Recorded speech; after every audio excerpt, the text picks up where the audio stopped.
Hey positivity people! Today we're going to be making 3 journals of joy. So the first one we're going to make is a beak book, the second one is an interlocking book, and the third one is a little bit more complicated but still really achievable with basic materials you've got at home.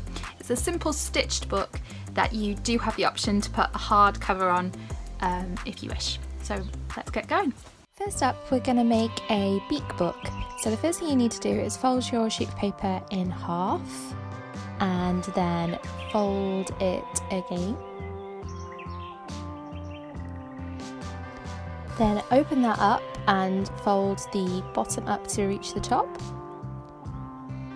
So the idea is that when you open this out, you should have about 8 segments.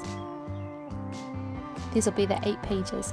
Next, you need to fold it in half again, and you're going to cut from the middle up until the crease, the first crease.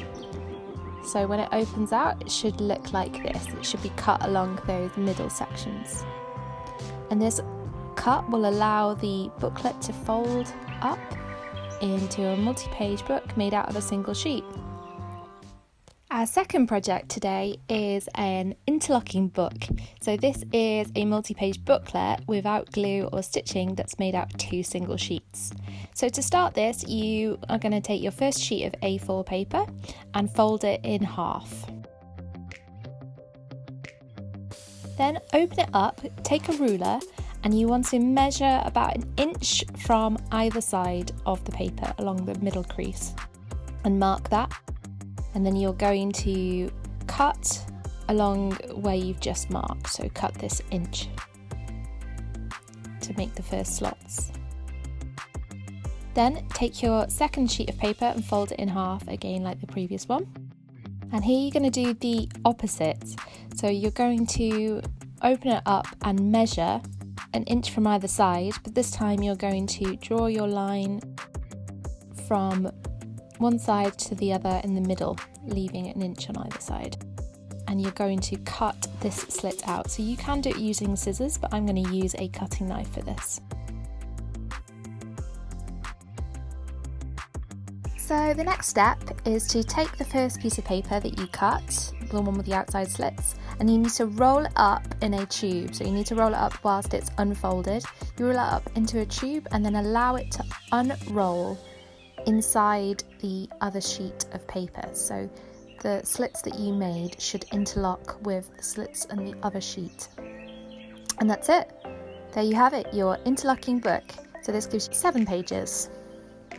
So our third and most advanced project today is to create a stitched book. So you need to start off by cutting all of your bits of paper to the same size and folding them in half. These will be the pages of your book. Then you need to measure out the spine of your book and mark along this 4 or 5 holes for the stitches. And then go through each section of folded paper and push holes through with a needle. As you can see here, I decided to include a piece of the screen print that I made earlier, so you can also put little things like that on the inside of your book. And then it's time for the stitching. So you should have marked all your holes and pierced through. And then you're going to take a piece of thread and a needle and push down through the first section. So from the spine into the inside of the booklet. And then do a running stitch along the edge of the spine, going in and out all the way along this first section. So you see that I've got 2 sheets of paper folded up in my first section, and I'm doing 3 sections in my book.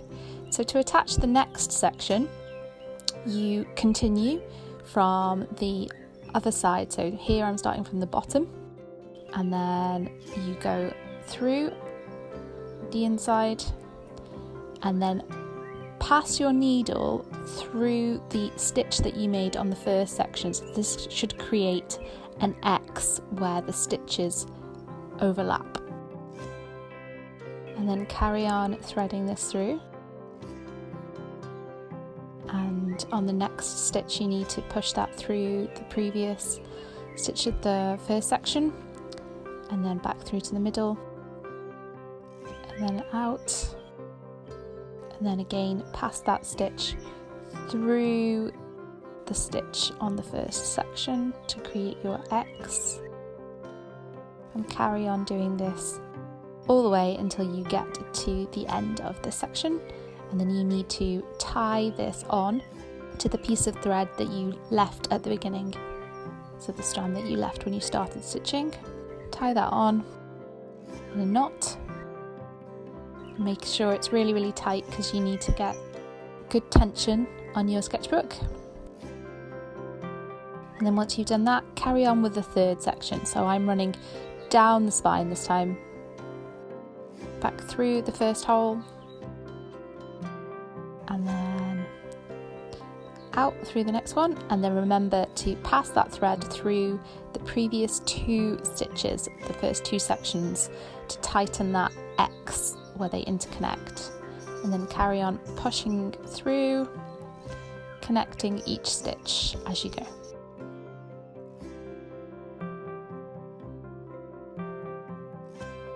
And then when you get to the end, you need to loop your thread through a few times and then tie that off with a tight knot. Make sure that it is really nice and tight, and then cut your thread.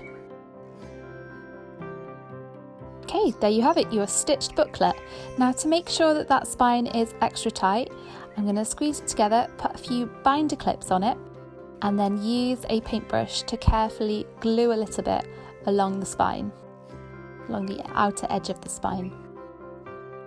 And you're probably going to want to leave this overnight, or at least for a few hours, for that to dry and harden.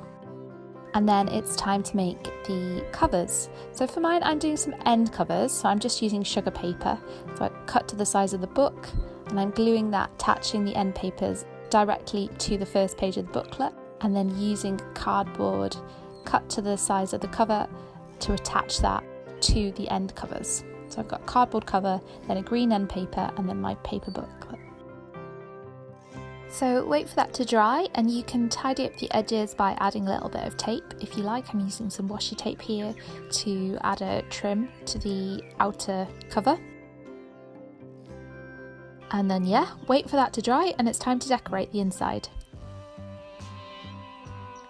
So I've decided to go for some colourful blobs inside my books, and I'm doing all 3 booklets at the same time. So you can use whatever you like to decorate the inside of my books, but I've decided that I want mine to be really colourful and cheerful, so I'm using acrylic paint in 3 colours and blobbing that on. And then it's time to fill in the content of your book. So I decided for mine that I wanted to fill it with positive quotes by Karita Kent. So these are some of her rules for life that featured on her screen prints and other positive messages. And then for my interlocking book, I searched for lots of positive news stories from around the world from the past few weeks, and I've added that in there so it can be a little bit of a memento of these times to look back at. But you can fill yours with whatever you like, whatever messages of positivity you want to share with the world, or it could just be a journal of gratitude of things that you're thankful for each day. It could be recipes, it could be jokes, you could put photographs in there, you can fill them with whatever you want. And then I invite you to share some of these messages. I'm really excited to see your projects, and I will see you next time at the Positivity Press. Bye!